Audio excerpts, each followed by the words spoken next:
Hi everyone, welcome back to the channel.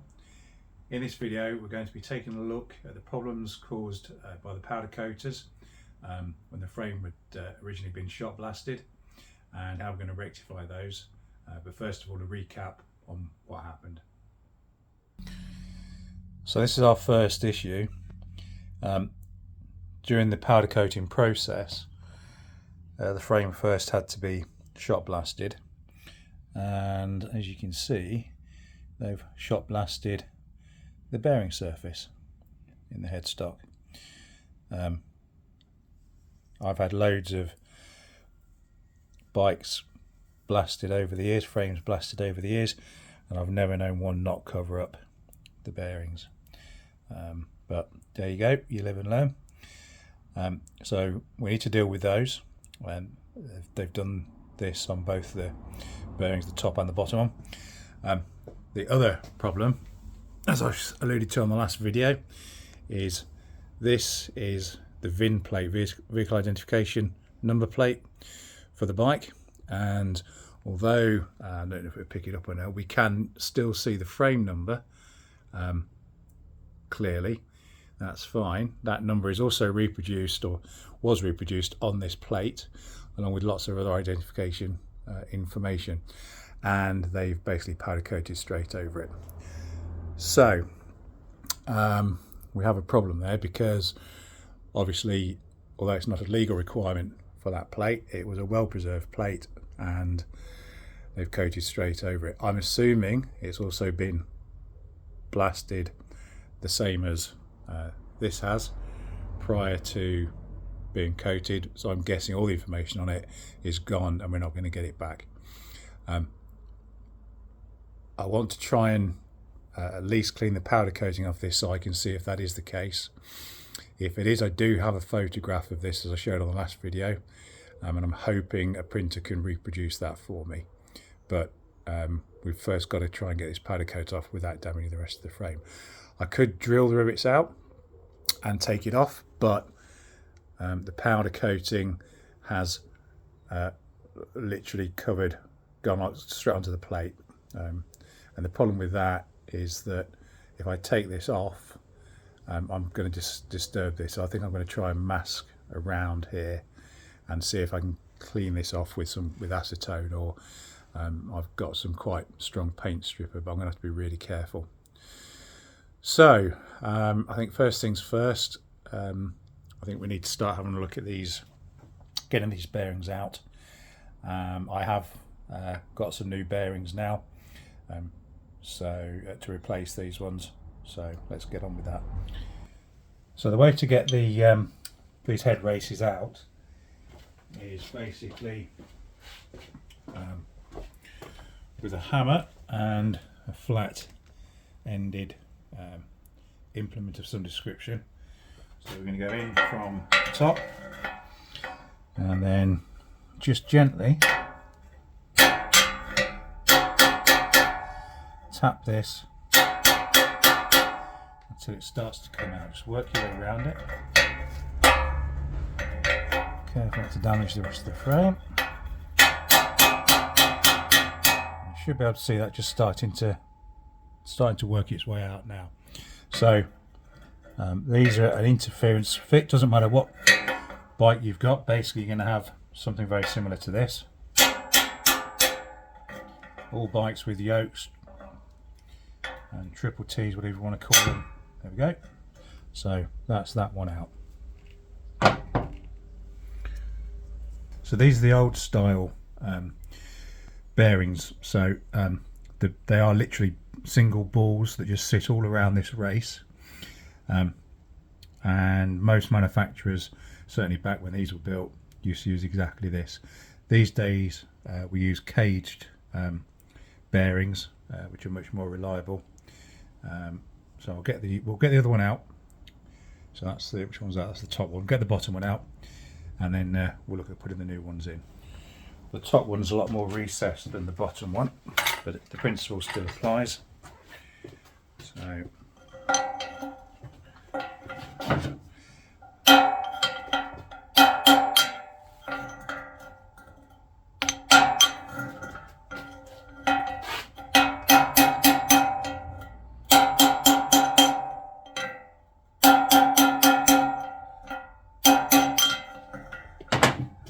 see if that's coming out from there.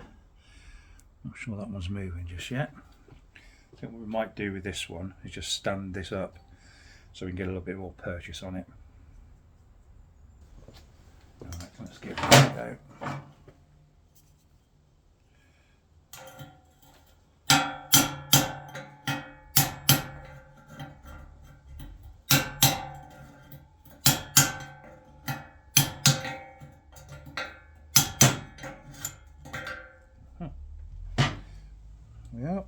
Yep, there we go. So very similar looking to the top one. Different diameter holes because the bottom one, the shaft of the bottom yoke is thicker than the top of the shaft of the yoke, so that one goes in the top. So we know the small one goes in the top, big one goes in the bottom. I'll show you the difference now between these and the new ones.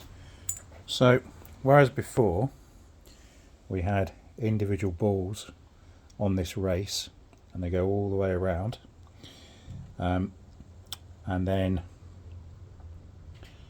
that sits, as it goes in, it sits on another race above it. With the new ones,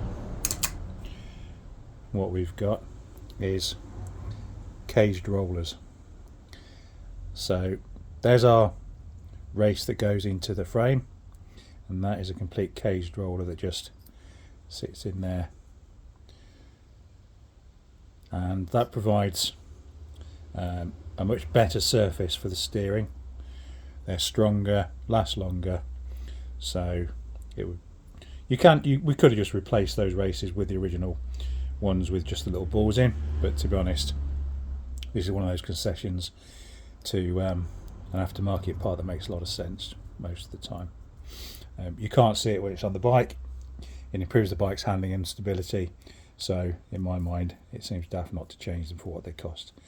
I wasn't going to change these, but because of the because they'd been shot blasted, we had no choice anyway. So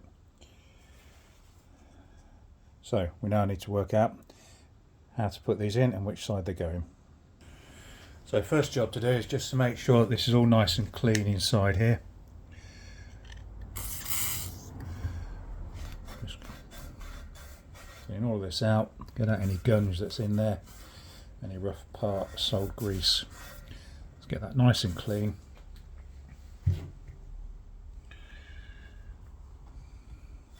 And what we're going to do is, once we've got all that out,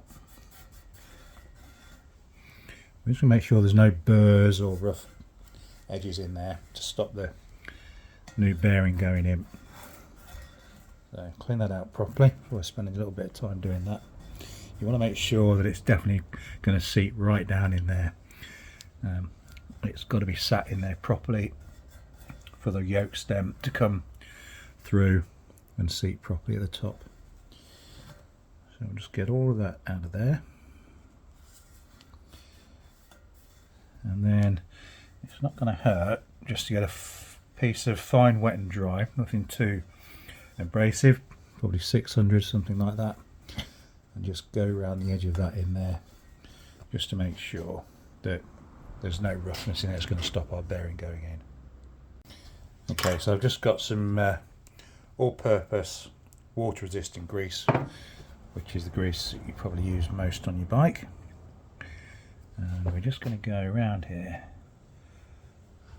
ease some of that into there, run that around the lip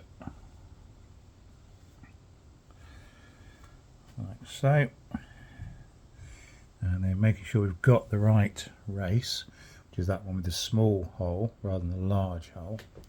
So one with a small hole going in the top. We'll take the race out and we'll just put a little bit of grease around there as well.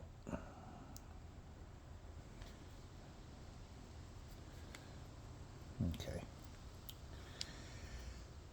Just drop that onto the top.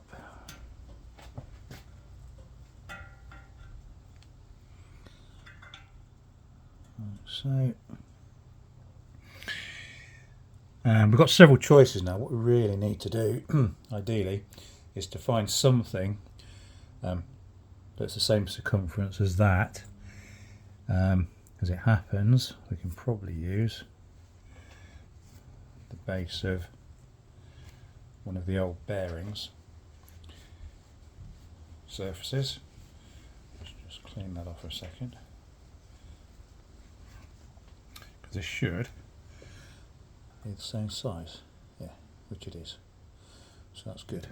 So if we use that, I'll just gently tap this now, and the idea here is what you want to do, what you're trying to do is get this to go down and seat as squarely as possible into here.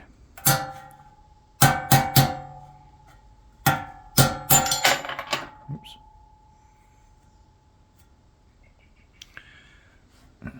Should have got rid of the rest of the muck off that before I started doing that. Let's just get that off. In fact, let's use that one, the other one, because that one's cleaner, I think. Just trying to keep any muck from going in there if we can. So I'm just cleaning off the other old bearing, and we'll use that one instead. That's not got as much mess on it. There we go.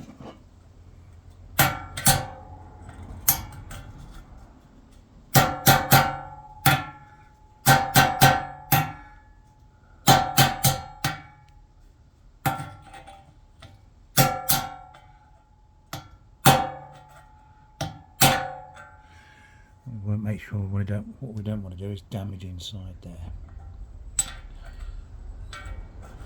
So the other way of doing this is a large socket that's the same size as well. You can use one of those.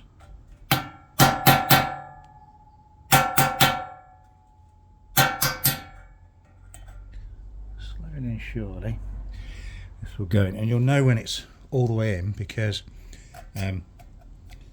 the feel of the hammer as you're tapping will change, and the sound will change as well. Oops.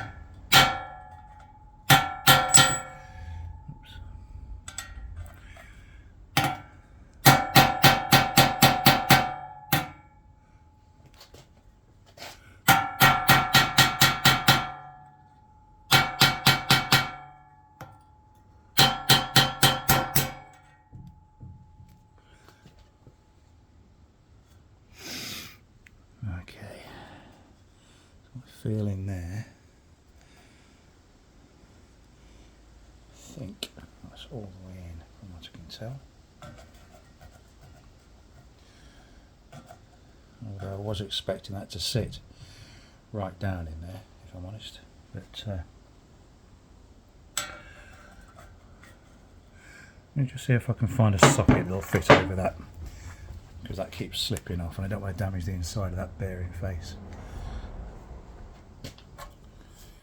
Okay, so this socket fits over there quite nicely.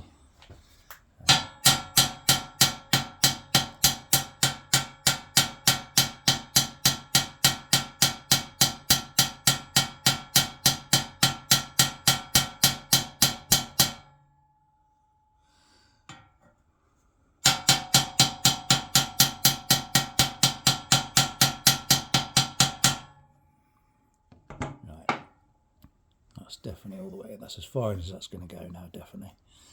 So that's that side done. Now we've got to do the bottom side, and just to show what happens here, so the top, that goes in there now. Your steering stem goes right through the centre, or up from the bottom I should say, and that provides your steering. So we're not going to need this just now, so we're going to go and put this one away so we don't lose it. Cover it up with the greaseproof paper, and then we'll be back to put the bottom one in. So same procedure with the bottom one. First thing to do is just to clean all this out. Oops, that's a little bit more difficult with this one because the frame's not quite as stable this way up as it is the other way up. Might need to put a block or something under it. in a minute just to sort that out, see how we go. So clean all that out for a start. Make sure there's no muck or rubbish in there. Okay. In fact, I think what we're going to do is we're just going to clean out. Oh, that's nice. Alright, it is nice and clean, that's fine. We can leave that as it is. That's good. Right, so we're just going to run our piece of emery cloth around there again like we did before. Just to make sure, just rub my finger around there, it feels nice and smooth. There's no harm in just piece of emery cloth around in there.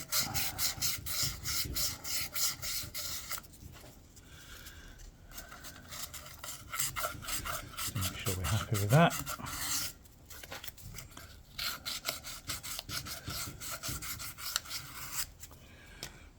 Okay.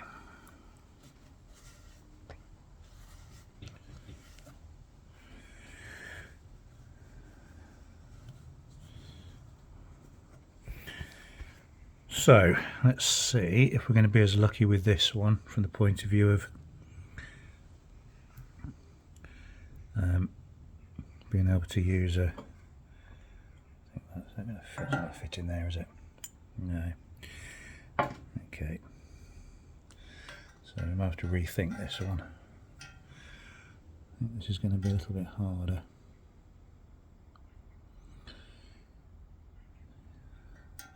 To seat.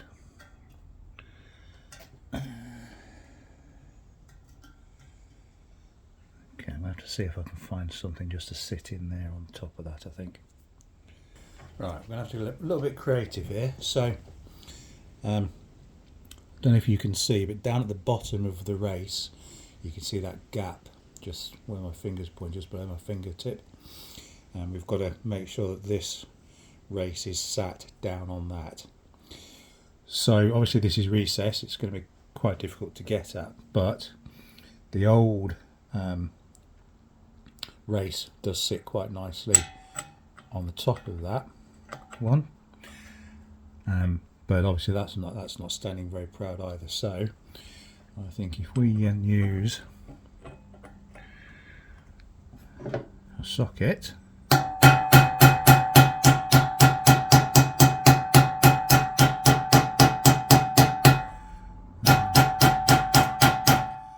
hopefully, slowly but surely,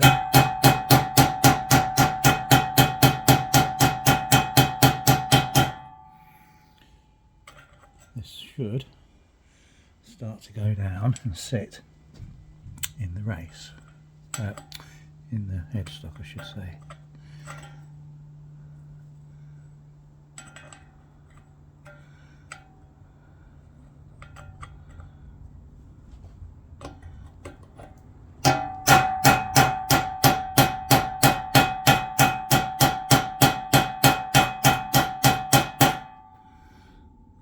It's going down slowly but surely. And so we'll know when it's at the bottom because you'll hear it. The sound changes. The feel of the hammer changes, and the sound as you hit it changes because it's bottomed out.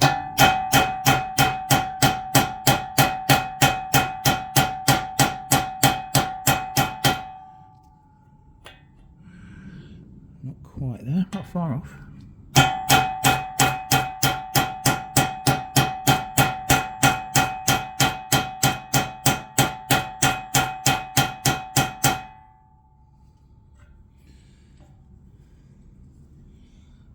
To go.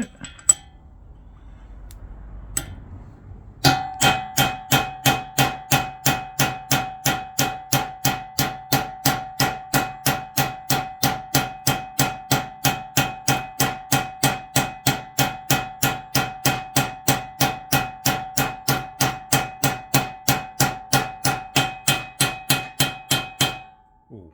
Now I don't know if you heard that, but the sound of that definitely changed at that point. I could feel the difference in the hammer. The hammer starts to bounce a bit. Right. Okay, I can't get my fingernail underneath that race and where it sits in the headstock. So I'm pretty confident that's nailed the way down. Just give it a final seating just to make sure.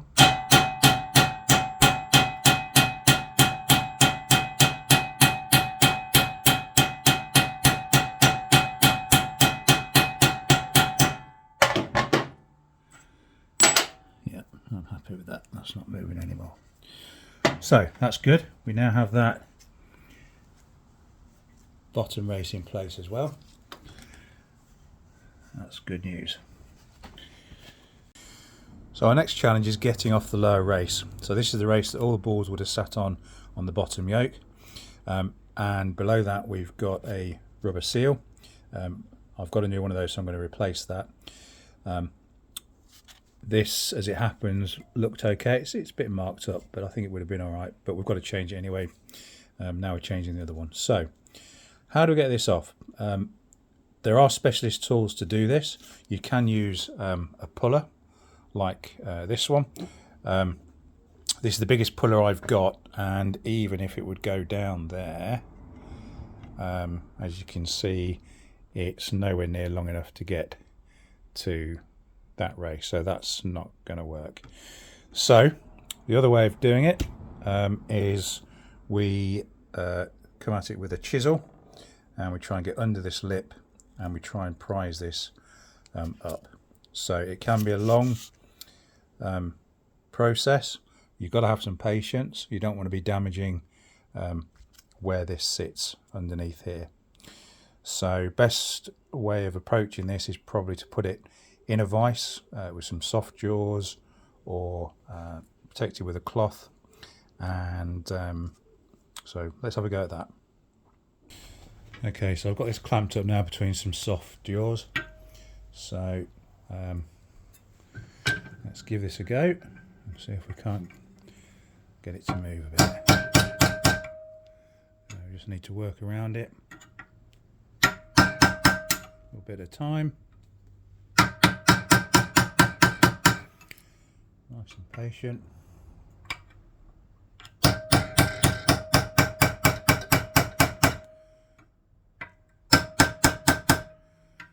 Yeah, that's definitely moving.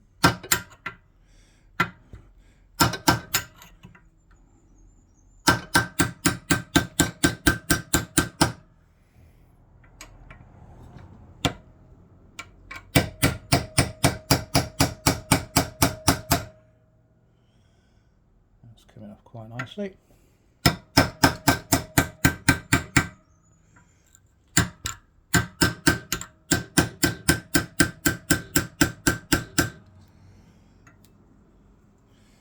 And now we've got more of a gap in there. It's easier just to get our chisel in this case.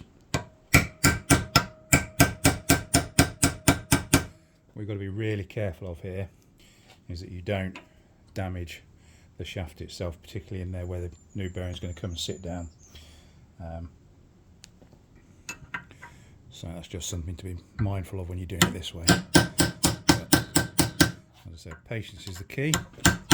The advantage of making these videos is if I forget which way things go, I can usually refer back to these videos to get some kind of idea.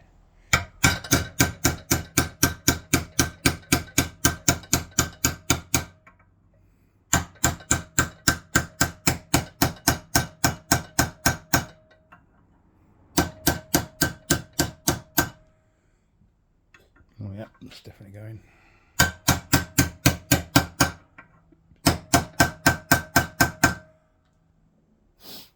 Okay.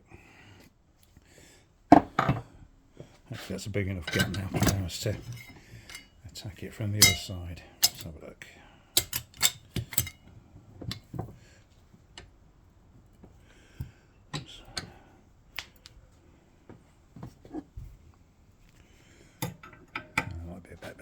Oh, you know what? I think there we go. That is now loose,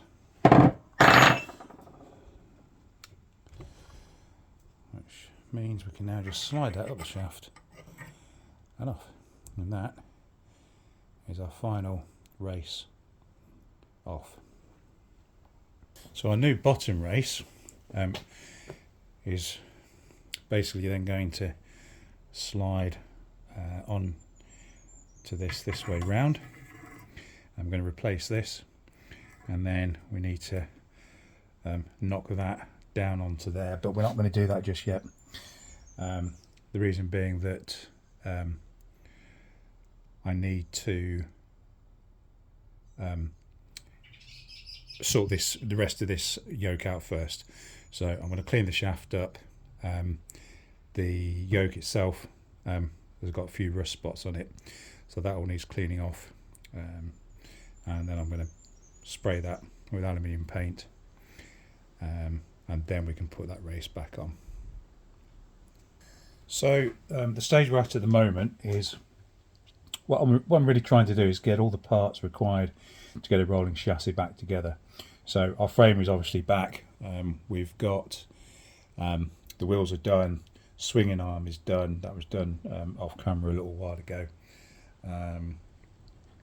So next really is get these yokes sorted out. Now these are different in as much as the top one is polished, or should be polished.